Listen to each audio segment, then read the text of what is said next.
This is my main guitar in this band I front called Tiny Norris. It's an all-instrumental band. Player's Edition, Gretsch, Tennessee Rose, and the Bigsby is a huge part of how I play and how I sound just in general. A lot of that starts with this, my Washburn HB30. This was the first. It says hollow body, but it's really semi-hollow. There's a block in here. Almost 30 years ago, I sold my van so I could buy this guitar. Fell in love with it, and I added the Bigsby pretty early on in my time with it. It's been a huge part of how I play, and I've added a Bigsby to a lot of the guitars that I've owned in the meantime. Now, I also play in a covers band right now, and I specifically got this Yamaha Revstar for that band because it's so versatile, and I love this guitar. It's become my number 2, and you can see stop tailpiece on it. So what I'm going to try to do in this video is take the Bigsby off of this thing that's been on it for nearly 30 years, put it on this guy, and hopefully not destroy both guitars. Let's see what happens.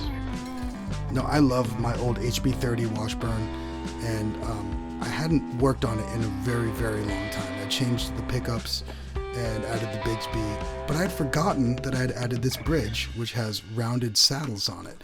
I think I did that when I put the Bigsby on it, which would have been close to 30 years ago. So it felt pretty cool to find out that that bridge was on there. Taking the Bigsby off is pretty straightforward. This is I believe it's a Bigsby B7, and it's, like I said, it's been on there for nearly 30 years, so taking it off was kind of interesting. There was some paint chipped off underneath it. Then moving over to the Revstar here, of course, took the strings off first. And anytime I've got the strings off of an instrument, I always like to go through and clean it as much as possible. Sometimes, I think I did it here, but I don't think I have video of it. I'll use Q-tips even, try to get in all the nooks and crannies there. Taking off this tailpiece was not too difficult, but the screws that they use on this are like a square bit, so I have to find the right bit to fit. Yeah, I had to find the right bits that would get enough bite to pull the screws out. Then it was pretty straightforward. It's a really cool Art Deco style tailpiece. There's 4 screws here, and the 2 screws that are closest to the pickups have some springs underneath them, for which I wasn't really prepared. And you can see here when I take off the tailpiece, I gotta collect the springs. One of them went flying off of the table. So if you're doing this on your Revstar or something like this, make sure that you've got a receptacle there. You can see I got this bucket in the back, or this little white basket. But this is where I found out that the Bigsby here is a little bit too long to fit on this specific guitar.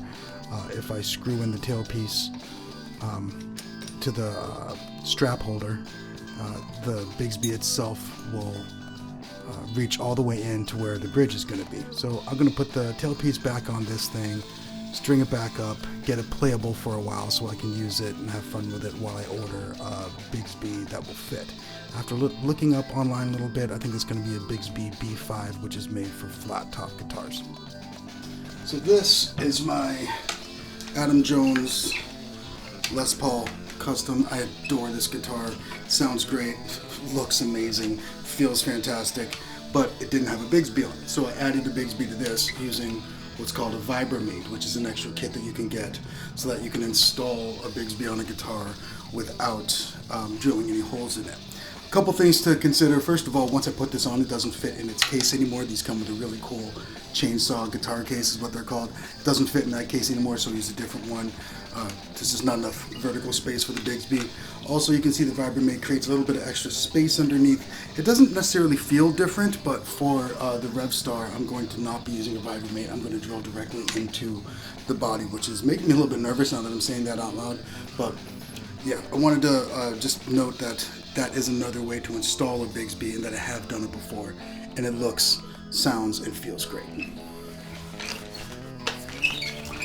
So the new Bigsby finally showed up. About a week later, I've been playing this thing with the old like round top bridge on it. And I don't know how to explain it, but it feels different. Like the string tension or something's a little bit different. So I'm going to replace the original, or I'm going to return the original bridge to the Revstar and install the Bigsby. I'm going to bring this back over to the old Washburn HB30 and put its Bigsby back on it. So this video was originally going to be called Bigsby Transplant, and instead I'm going to have 2 guitars with Bigsbys on it. I'm going to have to think of a new title. So the Bigsby comes nicely packaged as you would expect, with a manual and stuff like that. dig a little bit deeper and we'll find the screws and the spring. And then, of course, the star of the show.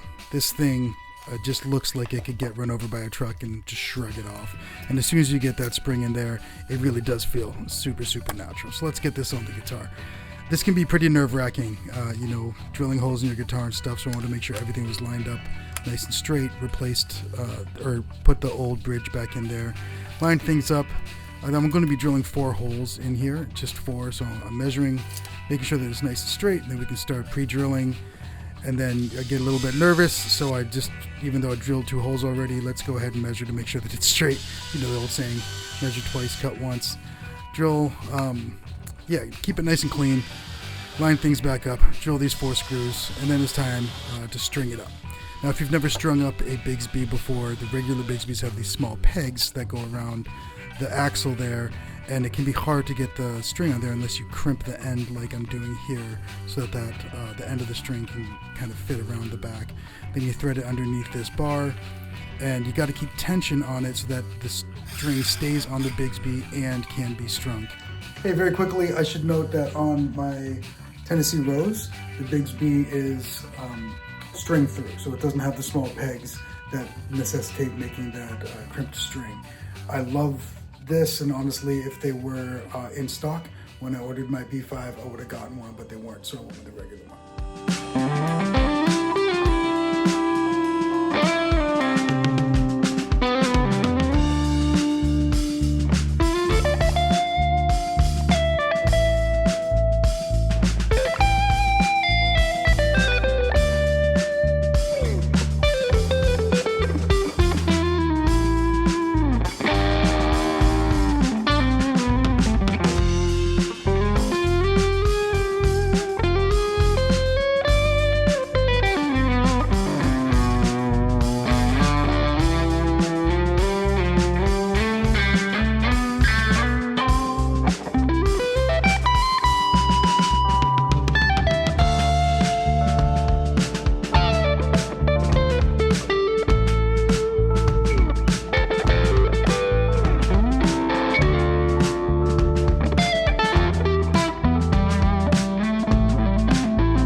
Loving this, it's feeling great, really excited about how this stuff came together.